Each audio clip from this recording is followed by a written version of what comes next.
There was a time when all we had was our faith. Faith that our nation would one day be freed from our enemy. In 1939, our young republic was crushed beneath the treads of the German war machine. Our government fled, going into exile in England. But the Polish people remained. We remained and we hoped. We adopted a refrain. Jeszcze Polska nie zginęła. We repeated it when the Nazis began forcing us to work in their factories. Jeszcze Polska nie zginęła. We repeated it when the typhus took our loved ones. Jeszcze Polska nie zginęła. And why did it make it seem like only the Jews was going through something in World War II? You know what I mean? Why the history book only focused on the Jews? And the Jews was in Poland. You know, mainly the biggest concentration of Jews was in Poland. But it's not called Julin, it's called Poland, not Julin. And all that was so close to Germany that most of the people seemed like they was ancestors was German. So now it just seemed like they was like saying, pick a side. Is you a German Jew or is you a regular Jew? I mean, no, it just looked like the Jews was kind of like in the middle of something that wasn't their homeland. That's what I'm trying to say. And then somebody else, these other Germans was like, well, no, we interbred with them, we mixed with them. So now we part of them too. But then the larger majority of Germany was like saying, no, we want our country back. The Jews can't have our country. They was acting like the Jews was trying to steal their country from them. They had already was in Poland controlling shit and in Romania controlling shit. Because if they wasn't, how was they running to them places for safety? If the Jews wasn't in control of these places where they running to, remember, they're going to say, when the Germans came into Poland, the Polish that they was after, or the Jews, they ran to them other countries, Czechoslovakia or Romania or any of them other countries, now, and Hungary. Now, how did they go to them countries unless them countries accepted the Jews or had a large population of Jews there or something? You know what I mean? Because how could they do that?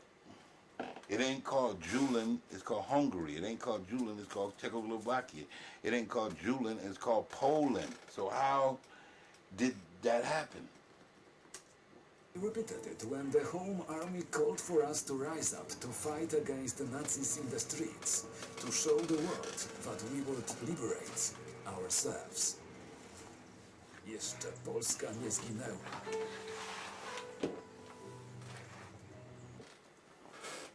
And then media costs keep rising. It's time to try taboola. And then the Polish was supposed to be, you know, waiting on the Russians to come fight the Germans, right? But instead of so they was waiting on the Russians to get there, then they was going to, you know, join the fight and liberate their city, right? But when the Russians got there, they waited on the outside of the city till the Germans finished destroying them. Then they came and fought the Germans and defeated the Germans, and then put the Polish back into slavery. So I don't know what they was waiting on the Russians for. They got world records at atrocities and raping every lady in the town and killing all the men. So I don't know what the hell they was waiting on the Russians for. They wasn't no better. They was worse animals than the Germans, man. It was like a competition to their bestiality, man. I mean, to their beasthood.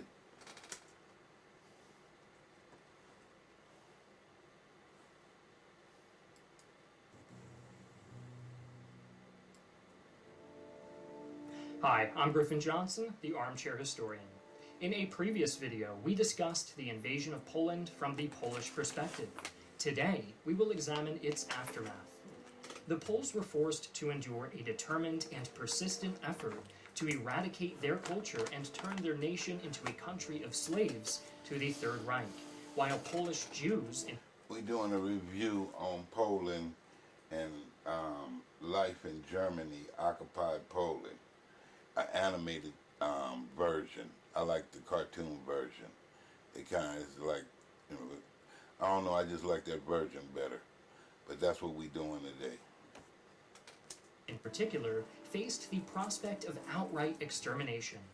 Yet even in the face of Bartender. nightmarish oppression, the spirit of the Polish people was never broken, and they continued to resist the occupation until the bitter end. That's what this video review is about. So kick back and I'm throwing your thinking caps because we're about to get, we're about to do some research on the Soul Game, player.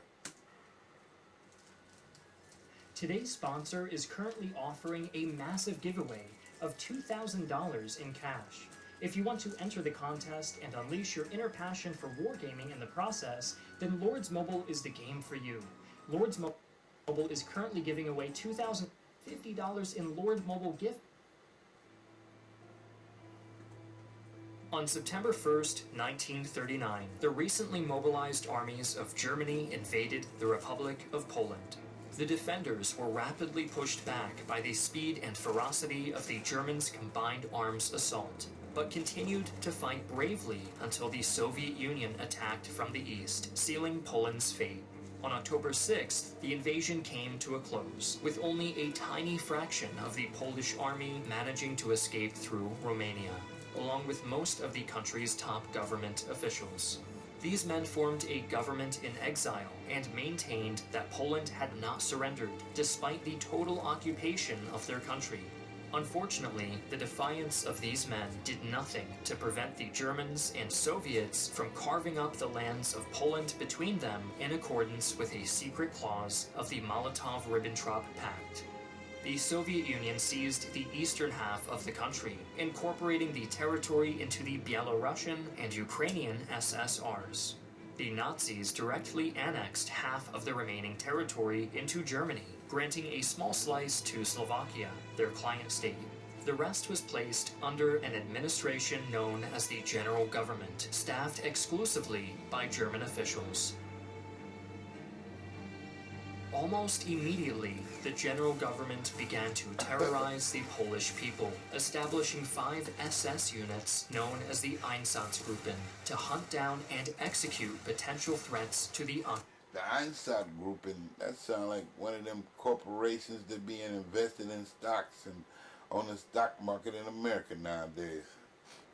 occupation I heard government, that before armed with a somewhere. list of 61,000 names, including doctors, intellectuals, political activists, and First World War veterans. The Einsatzgruppen rounded up and murdered over 16,000 people in the first few months after the invasion, and by mid-1940, over 100,000 Polish intellectuals had been massacred.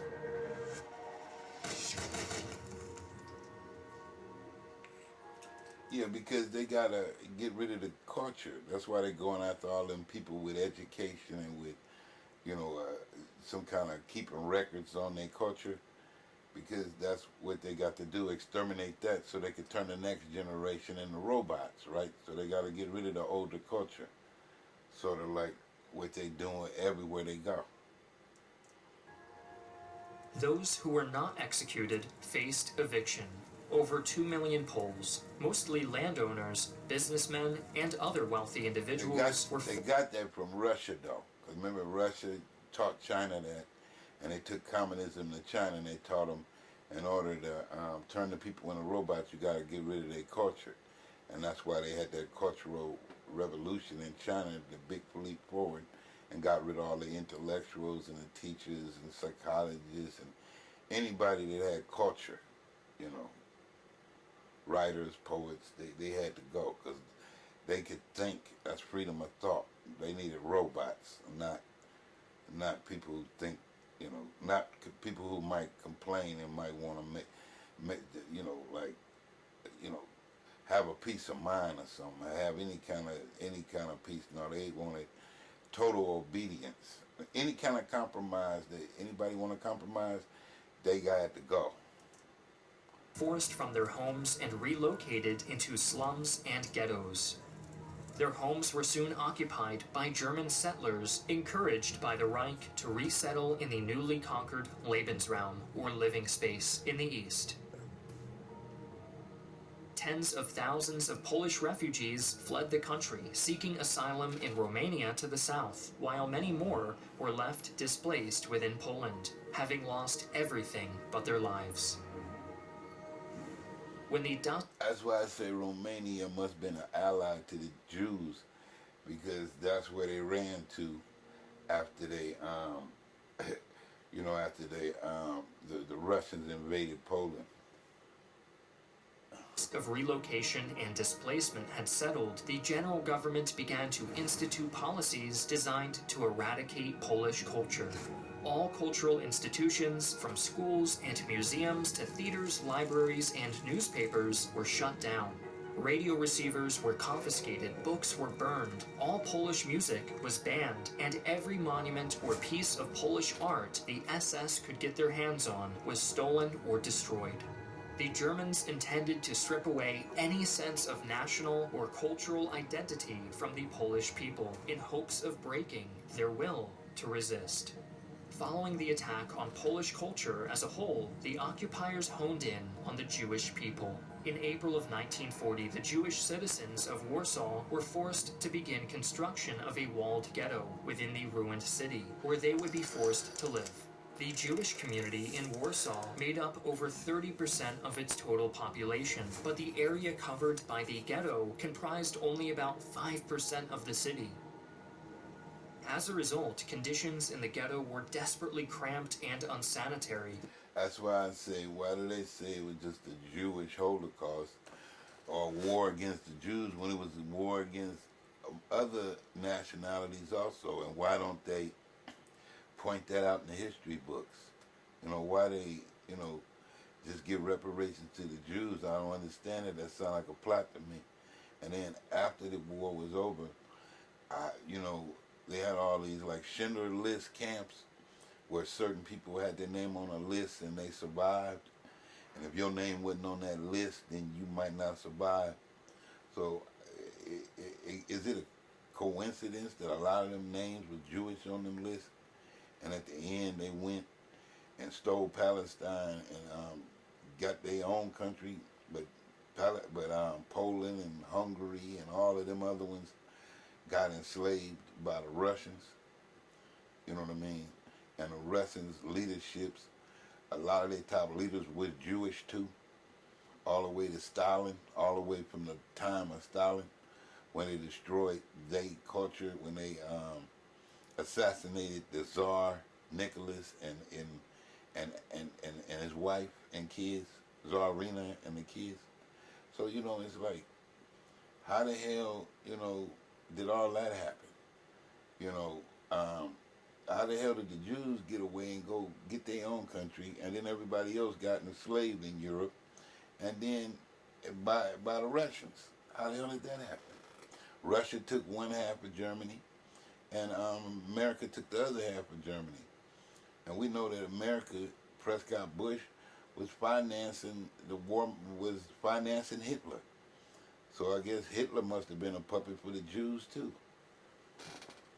But then when they write history, the conqueror always write history. They rewrote it in their own favor, and then wrote everybody else out of it and broke themselves in it, because it's just too blatant. How the hell you gonna just put yourself as the only people in the Holocaust and have all these monuments for your people? And you was in somebody else's country. You was in Poland. You was in Hungary. That wasn't your country. And now look, and you was in Germany. That wasn't your country. And then you gonna write about just yourself. Leading to outbreaks of typhus and other diseases. The same was true of other ghettos, of which more than 300 were built over the course of the occupation. Millions of Jews, Romani, Slavs, and disabled people were forced to live in these dismal slums before being shipped off to concentration camps. While conditions in ghettos were especially horrid, the Poles living outside of them were not much better off. Food was strictly rationed, leading to mass starvation in urban areas. People often had to wander for days at a time in search of somewhere they could buy food, and the portions they managed to scrounge up were barely enough to get by. But starvation was not the only threat they faced. There was also the danger of being pressed into the general government's forced labor service, known as the Baudienst. Initially, all Poles over the age of 18 were eligible for forced labor and could be pressed into service at any time. The minimum age was soon lowered to 14, and for Jews, it was 12. He was Of 12 those for recruited everybody. into the Baudienst, many were sent to work in factories, farms, and Was no construction different. sites within Poland. Some of the less fortunate were deported to work in Germany or other occupied territories, never to return home. As the war went on, German demands for labor increased dramatically, and the punishments for evading forced labor conscription became more severe. By 1943, failing to turn up for forced labor became a crime punishable by death. In the countryside especially, brutal retaliations were carried out against entire communities for attempting to evade the labor draft. If a community failed to provide enough workers Work to will set satisfy you the free. government's quota, German soldiers would surround the village and burn it to the ground, massacring everyone and leaving the charred ruins as a message to surrounding villages. In the face of such brutality, resistance was inevitable. Underground guerrilla armies formed almost as soon as the invasion ceased, and thousands of Poles flocked to their banners. These ragtag forces eventually coalesced into a unified organization known as the Polish Underground State, which attempted to Well, why don't they talk about that in the history books? maintain some continuity of the Polish nation beneath the shadow of the general government. Through their military branch, known as the Home Army, the underground state carried out guerrilla attacks on occupying forces, disrupted German supply lines, and assassinated Nazi officers. Meanwhile, the underground's civilian arm coordinated clandestine education for children, distributed aid wherever possible, and disseminated anti-German publications. By 1943, the underground state had grown to over 300,000 members and was powerful enough to operate its own secret criminal courts. In these underground courts, thousands of Poles suspected of supporting or collaborating with Nazi occupiers were arrested and brought to trial. They included Poles who served as police officers, acted in German films, wrote for German-produced newspapers, or worked for Told you it was a civil war between the Germans and the Jews. the General Government Administration.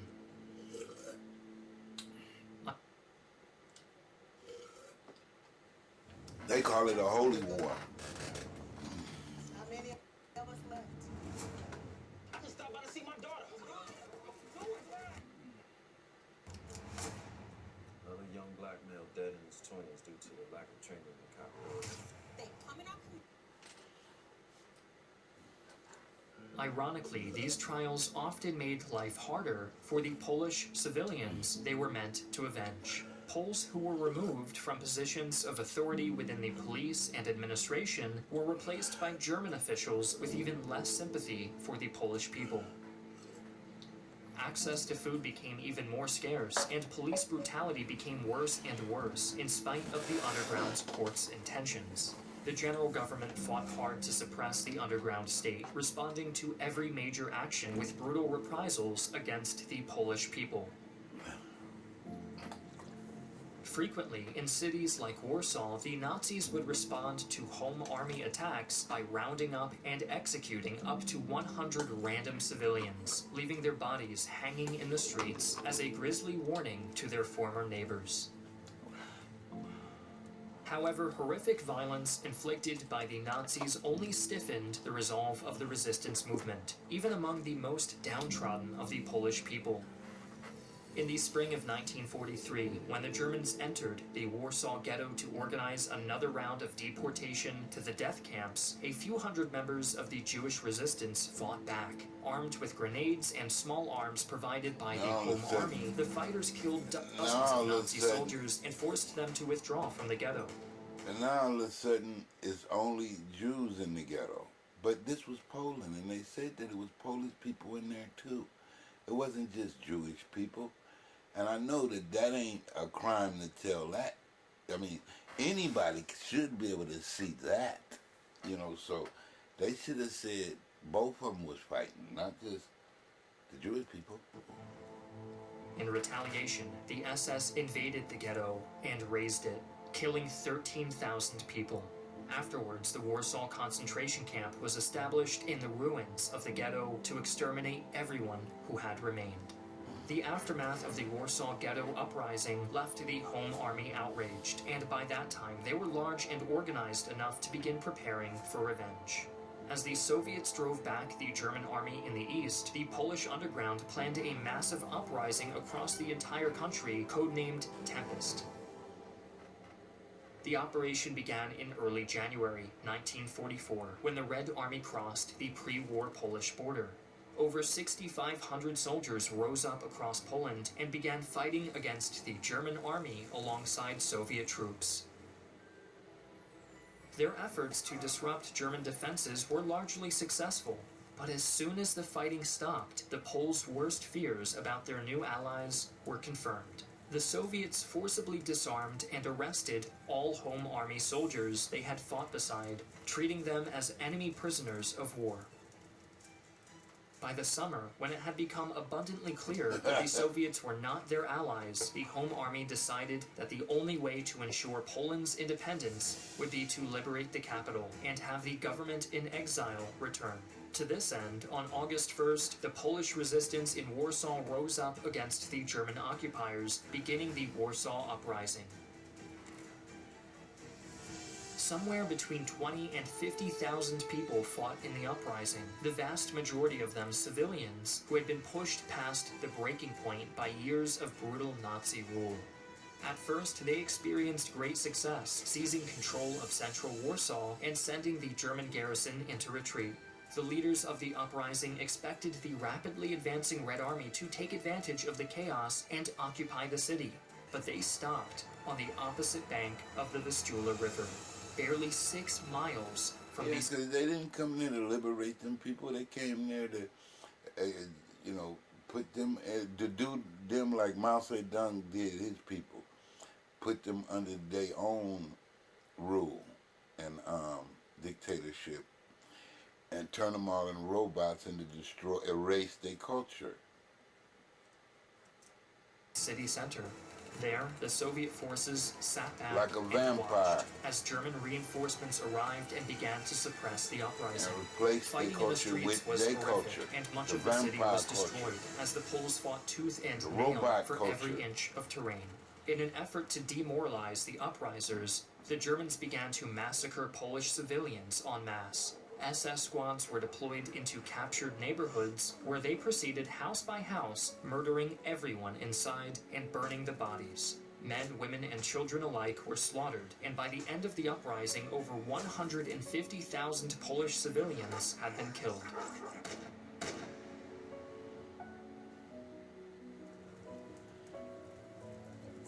The Home Army fought hard, but by October, they were forced to surrender. You know, when they killed them people, they call it a war, right? They be like, oh, they got killed in the fight, and they didn't get put in the concentration camp like the Jews and stuff.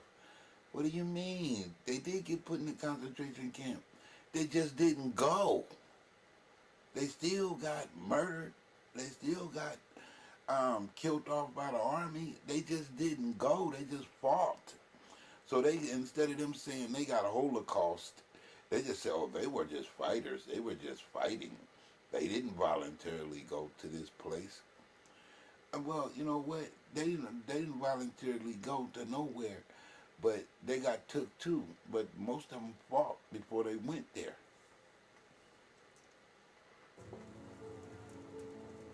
The Germans systematically leveled much of what remained of the city in retaliation for the uprising, leaving almost the entirety of Warsaw in ruins. Almost all of those remaining in the city, more than 700,000 people, were expelled, forced to become refugees, and the Nazis destroyed their homes out of spite. Only a few hundred Poles remained in the city when all was said and done, hiding out among the rubble of their capital. Yeah. The uprisings of the Home Army and the collapse of the Eastern Front sealed the fate of the Jews remaining in the Polish ghettos. Throughout 1944, the inhabitants But of that the wasn't ghettos their were country. rapidly shipped off to death camps like Auschwitz and Treblinka. When the camps reached capacity, the SS resorted to simply shooting Jewish families in their homes. While some made valiant efforts to resist, the exhausted, malnourished, and largely unarmed prisoners could do little to prevent their fate. Another thing, they don't talk about the black people that was over there in Europe either in the history books. I'm sure it was some black people in all of them countries, especially in Germany, because we seen the little babies and stuff, you know, from when the war was over. And even it wasn't just them Americans, it was black people from Africa that was over there living in Germany too. They got that at least in them history books. So what about all them people? They wrote them out of the Holocaust all of a sudden? They don't get their reparations? That's what I mean. How was it that, you know, only one race of people, ethnic group, got these reparations or got this tribute of being in this Holocaust, when it was more than just one population of them people, and that wasn't even them people country. They was over there occupying somebody else's country, and they get all the credit for all atrocities just only being done to them. The most successful of these efforts. And the black Europeans over there don't even get no credit at all. They don't even get mentioned in the history books in the Holocaust. Was the Warsaw Ghetto Uprising, but for all their courage and tenacity, their fight ended in defeat. Most other attempts at Jewish resistance ended similarly, and by the time the war ended, 3 million Polish Jews had been killed, out of a pre-war population of 3.5 million. What you mean, Polish Jews? Man, I thought y'all said it was only 6 million Jews who died in the whole damn Holocaust. So how was they all The German half of them in occupation Poland? took a horrible toll on the people. What about them ones in Germany? What about them ones in Hungary? What about them ones in Slovakia? What do you mean that's Amsterdam? What do you mean that was the only place? How did they have 3 million Jews? Now this ain't nothing negative. I'm just want them to do the math. That's it. Get this math right. You telling me half of the population of Jews was all in Poland? 3 million of them? Come on, man. People of Poland. Over 5.6 million Polish citizens were killed, amounting to over 20% of the country's population. Those who survived were left with a largely ruined nation now under the control of the Soviets, who wasted no time establishing a puppet communist government. Many felt betrayed by their allies in the West, who had not only failed to help them withstand the invasion in 1939, but had then left the Polish people at the mercy of the Germans and Soviets even as the tides of war turned. These feelings of resentment and other very real scars of foreign occupation remain visible in Poland even today.